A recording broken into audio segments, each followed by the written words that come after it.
Hola, ¿qué tal? Muy buenos y lluviosos días desde Madrid, pero no pasa nada. Hacemos el comentario y que viva el agua porque la necesitamos.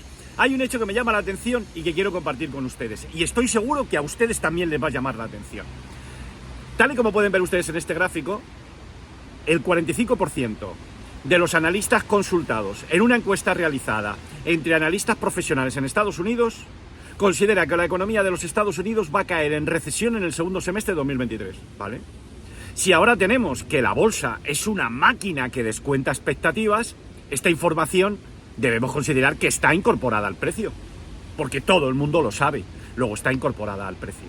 Sin embargo, nos encontramos que el S&P 500 ha llegado a la zona del 4100 y bueno, se ha parado, pero se está moviendo lateralmente por encima de 3900. Entonces la pregunta es, ¿y por qué? ¿Qué está sucediendo que nosotros desconocemos? Yo creo que he encontrado la respuesta. A ver si les convenzo. Vamos a fijarnos en la inflación. A la hora de estudiar la inflación, distinguimos por un lado la inflación de los bienes y por otro lado la inflación de los servicios. Ahora mismo la inflación de los bienes está cayendo. Estamos viendo cómo las cadenas de suministro están funcionando y es como los costes de transporte se están hundiendo. Incluso podríamos decir que hay cierta deflación. Vamos a la inflación de los servicios. En los servicios vamos a distinguir dos componentes, si les parece bien. Uno, los alquileres. Los alquileres están cayendo, ¿de acuerdo? Y por lo tanto vamos a considerar como escenario más probable que aunque con la inflación de los servicios cae más lentamente que la inflación de los bienes, por lo que hace referencia a los alquileres, también va a ir cayendo. Y nos quedan el resto de los servicios. Aquí es donde está la clave. El principal componente del precio o del coste de los servicios es la mano de obra. Nos estamos encontrando, como pueden ver ustedes en este gráfico, que en Estados Unidos la tasa de desempleo está en mínimos. Pero en estos momentos me estoy acordando del mentor que tuve yo y que me enseñó a especular. Y me decía, fíjense lo que me decía, José Luis, cuando se publique el dato de inflación, la mayor parte de la gente se va a centrar en los detalles, que cómo calculan el seguro médico en la encuesta de estadísticas laborales del gobierno de los Estados Unidos y en niveles y en cuestiones de este tipo que son de orden menor. Si tú quieres saber por dónde va la inflación, fíjate en los ingresos nominales. ¿De acuerdo? Vamos a hacerlo hoy. Miren este gráfico. Tal y como pueden ver ustedes en este gráfico que hemos obtenido del Banco de la Reserva Federal de Atlanta, nos estamos encontrando que el nivel de ingresos nominales está creciendo en torno al 6%. ¿De acuerdo? Déjelo ahí. Durante la década de 2010-2020, los ingresos nominales han subido una tasa comprendida entre el 1 y el 2%. Un crecimiento de los ingresos nominales entre el 1 y el 2% es compatible con una inflación del 2%. Pero ahora bien, si los ingresos nominales están creciendo al 6%, no es compatible con una inflación del 2%. Vamos a tirar de teoría. La inflación viene determinada fundamentalmente por el enfrentamiento entre el ritmo de crecimiento de los ingresos nominales y el ritmo de crecimiento de la producción. Ahora nos estamos encontrando que como consecuencia del envejecimiento de la población, el crecimiento de la producción, que depende del trabajo y de la productividad, no está creciendo al mismo ritmo que los ingresos nominales.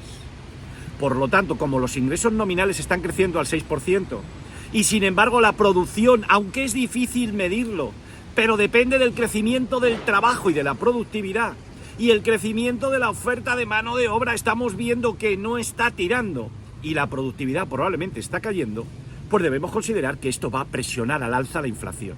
Y deberíamos considerar como objetivo más probable una inflación estructural ahora mismo en la economía de en torno al 3 y el 4%. Hemos visto una inflación, cómo se nutre la demanda de productos.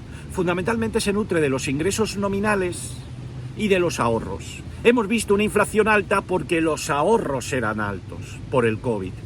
Pero cuando estos ahorros ya desaparezcan en el segundo semestre de 2023, los consumidores van a tirar de sus ingresos nominales.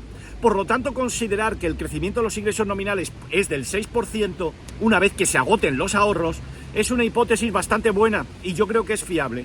Por lo tanto, la inflación estructural va a quedarse en torno al 3-4%. Y ahora aquí viene la pregunta. ¿Y el FED qué va a hacer?